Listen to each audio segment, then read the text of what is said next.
Aquasport Madness Day number 6. Well, good morning again. It's day 6. Today is kind of a piddle day. Keep tearing stuff out little by little. I'm going to try to mostly disconnect the motors, disconnect shafts. I didn't get those hoses off for the upper station yesterday, so I'll do that today. And carry on about the strip down. I may even go ahead and pull the aluminum frame off, trying to get ready to pull the motors when I get back from work. Which I'm assuming I won't be home till like November 15th, because I put in for 3 weeks of vacation, and I'm sure they'll make me work right up till then.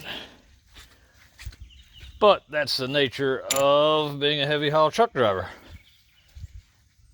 I gotta figure out, so I've got a pile of good stuff here that I'm saving. Hoses, wiring, stuff like that. Some engine harnesses, even though I don't think I'm gonna use them again, because I am definitely not going back with gas burners. We are gonna do the deep diesel swap. That's something I want to show y'all. And maybe, I don't know, comment, let me know what you think.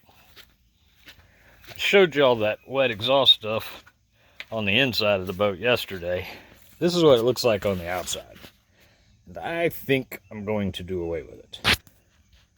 So on the outside,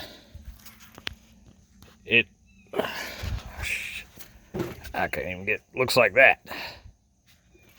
And then there's a hole inside the boat for that box. So I think I'm going to fill that in, fiberglass over it, and then put like a traditional side exhaust instead of just drill some holes in the side of the boat. I mean, I don't know what Aquasport was thinking when they did that, but it is definitely unique. So I think I'm gonna cut those boxes out so I can clean that whole area out, because the inside of the boat where they fiberglass those boxes in is such a mess. You can tell they had a hard time fiberglassing and tabbing in those boxes. So I'm gonna cut them out, I think, and go with some side exhaust fittings, through holes or whatever. I hadn't found anything that I liked yet. Kind of looked around a little bit last night, and a lot of it depends on what kind of power plant I go in with, how much, how big they've got to be. But I'm thinking between 4 and 6 inch. I got to measure what's in there now. And I'll find out today. I'll probably be disconnecting exhaust today, getting that stuff out. Like I say, I'm just trying to get the motors ready to pull so I can open the whole bilge area, engine compartment up, so I can clean it up, get some fiberglassing done, bilge coat it with some epoxy. I don't think I'm going to use any gel coat on this boat. I don't think I'm going to use any polyester products. I think I'm just going to go back straight epoxy and Kusa at this point. Epoxy's a lot easier to work with, in my opinion. Got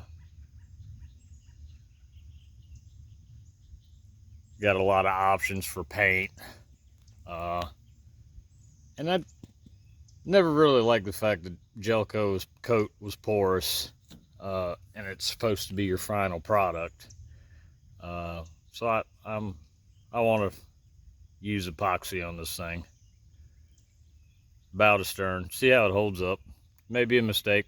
I don't know. That's the route I'm planning to take at this point. All right, well, I'm gonna get to piddling. Y'all have a wonderful day. I'll check back later. Well, good morning. Sorry I didn't get back last night. Worked kind of late. Wound up having to clean out my shed and rearrange to make room for some of the stuff I'm pulling out of this boat. And I gained a bunch of space. Guess I'm kind of a hoarder of parts and whatnot. So you kind of got to prioritize what's the most valuable part you got right now and how much space do you have. So, but yeah, we made some room. Oh, it's raining today. It's Saturday. I fly out in the morning, so don't have a lot of time. Today I'm just trying to clean up, get everything closed back up. A good stopping point. Show y'all what all I did yesterday. Everything's disconnected from the motors, exhaust. But everything's out. She's pretty much ready to pull the motors. At this point,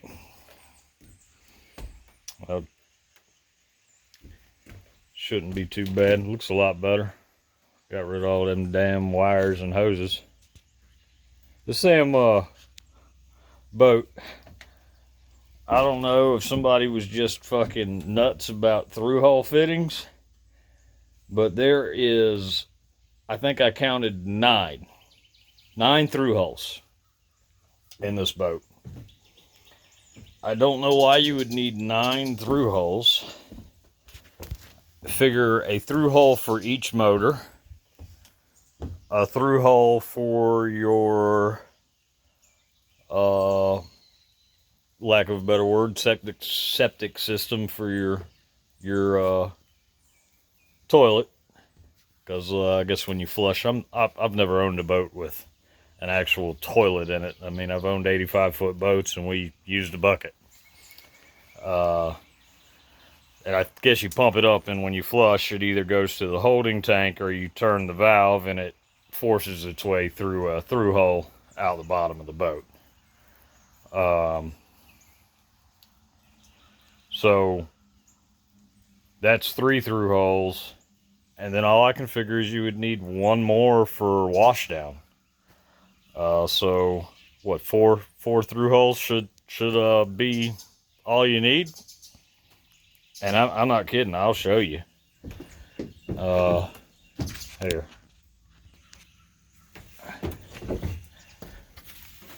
One right there. There's one right there. There's one right there. There is one right there. One right there.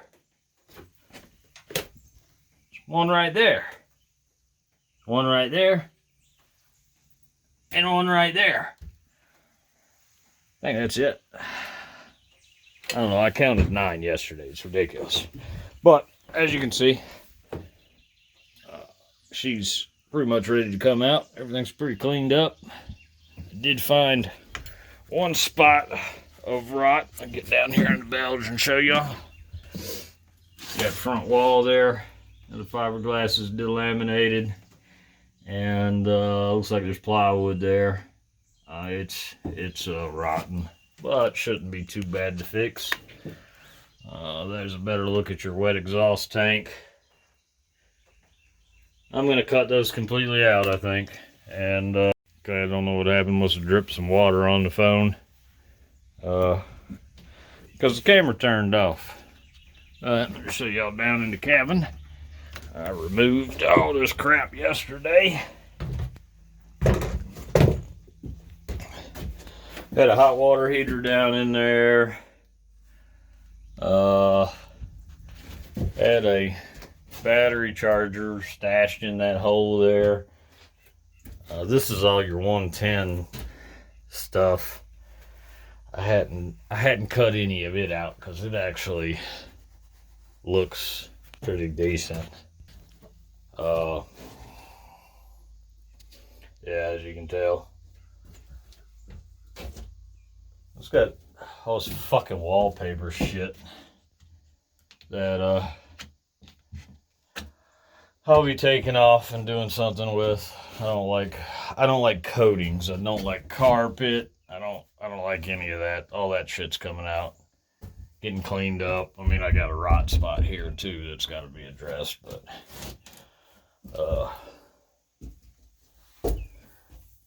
yep. So it's gonna be a little while before you hear back from me. I'll be at work probably till the 15th of November. It is, I don't know, the 8th or 9th of October right now.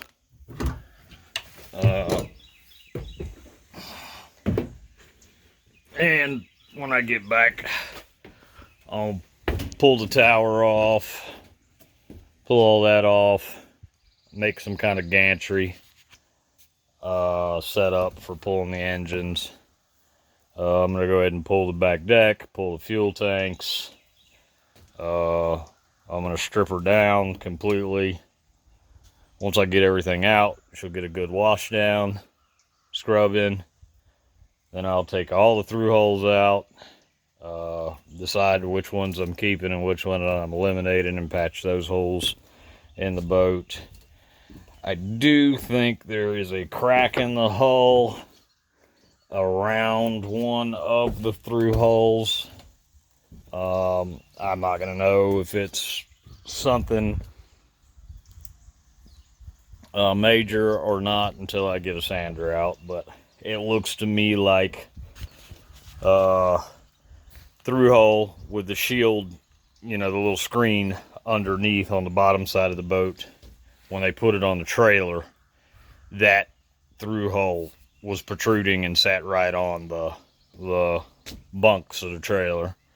It is not now, because I had to straighten the boat trailer, or the boat on the trailer, and everything's clearing. But it appears to be a couple of inch crack, and I think I can see it on the underside as well. I can see it on both sides. It may just be paint, maybe an optical illusion, I don't know, because the hull's pretty thick. I mean, that spot that's got the garboard hole drilled in the bow is, I don't know, 1.5 inches of glass. So it'd be hard for me to figure it just crack like that, but no biggie. If it is or whatever, we'll just have to fix it. And there's a through hole right there, so I'll probably be terminating that through hole anyway. All right, well, like I say, it'll be a while before I post again. Today is clean up, lock up, put away day. Let it sit. I guess haul stuff to the dump. My stepson's supposed to come get the little boat today to make some room.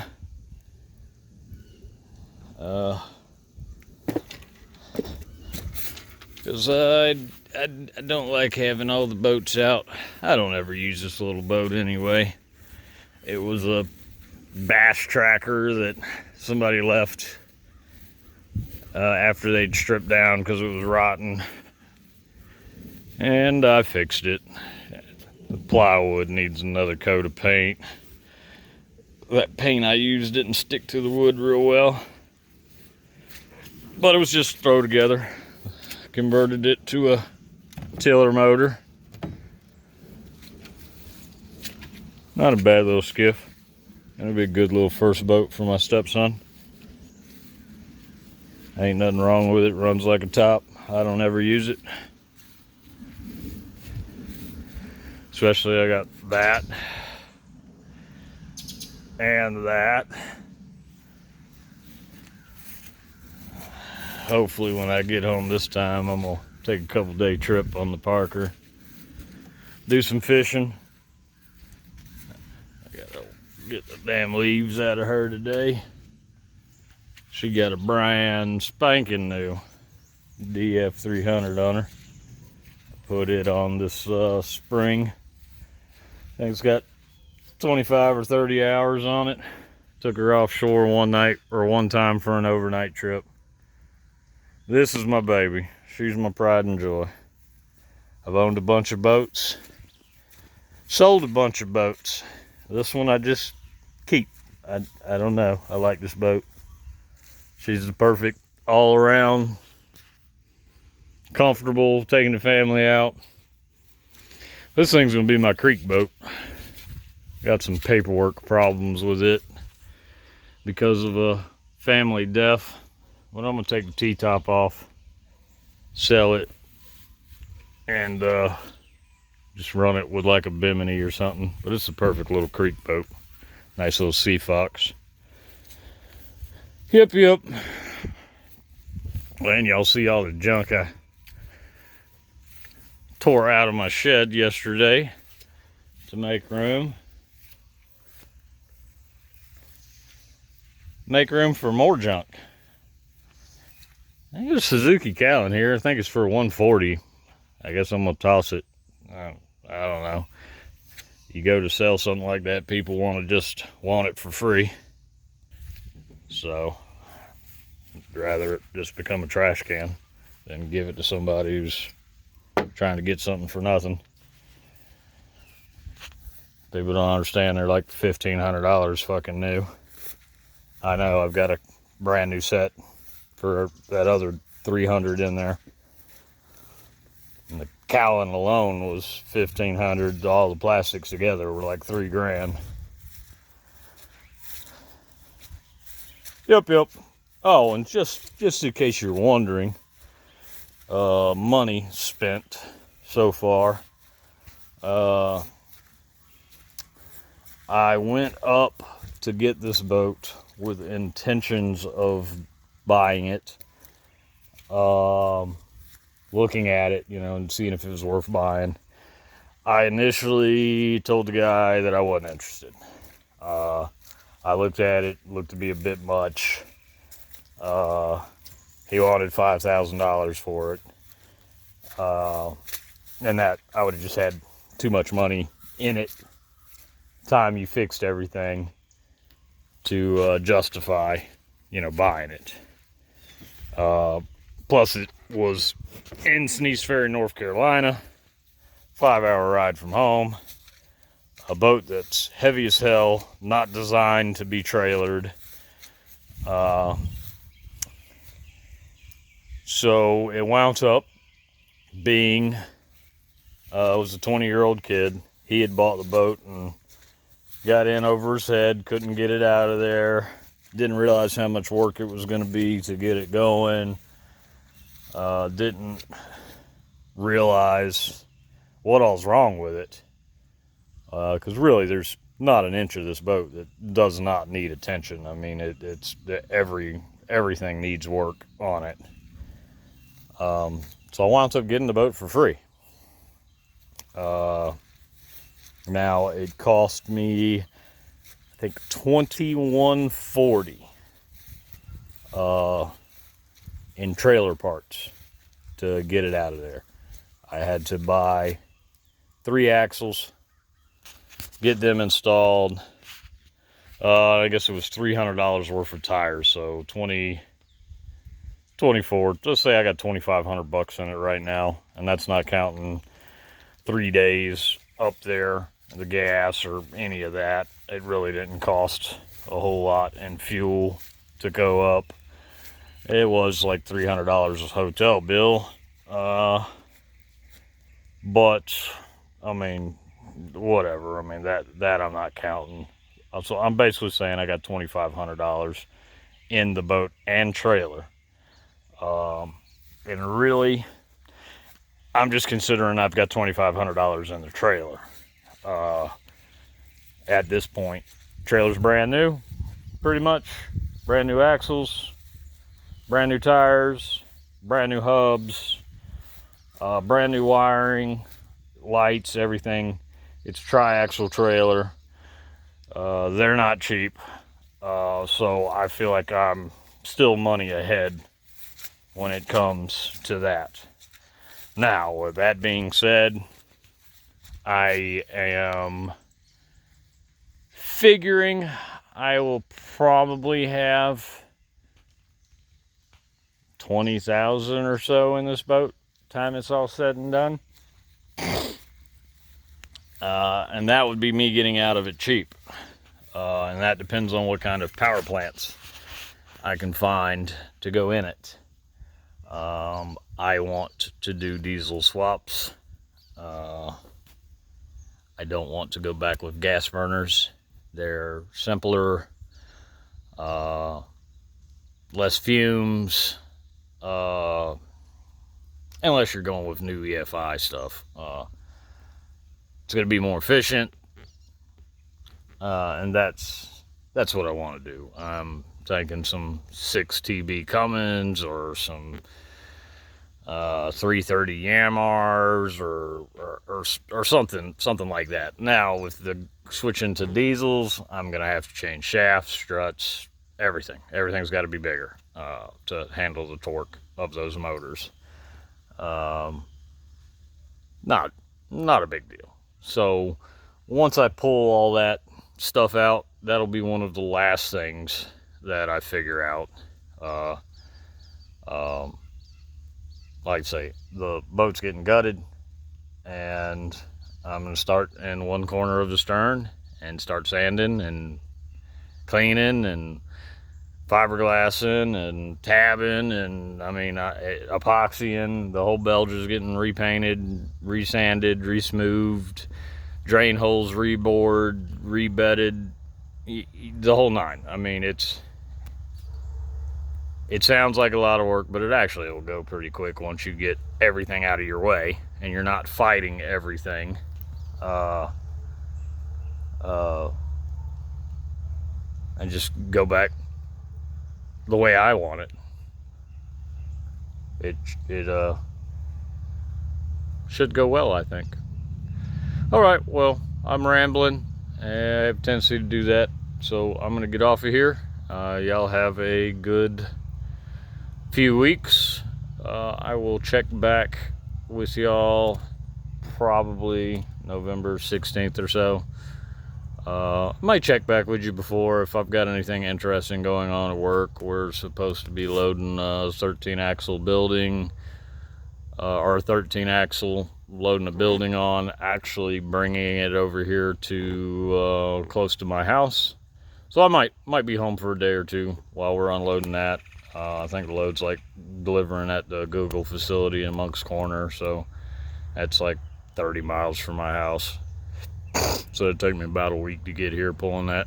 I think we're supposed to be 18 foot wide and 15 tall and, I don't know, 130 feet long, a couple 100,000 pounds. Not that big of a load, so should go pretty smooth. Plus I've been in and out of this Google facility just about every year since they built it, bringing in this type of load. So if I see something, I'll try to record it. This channel's more supposed to be about boats and life in the low country, fishing and whatever. Yeah, anyway, rambling. Y'all have a good evening. Bye-bye.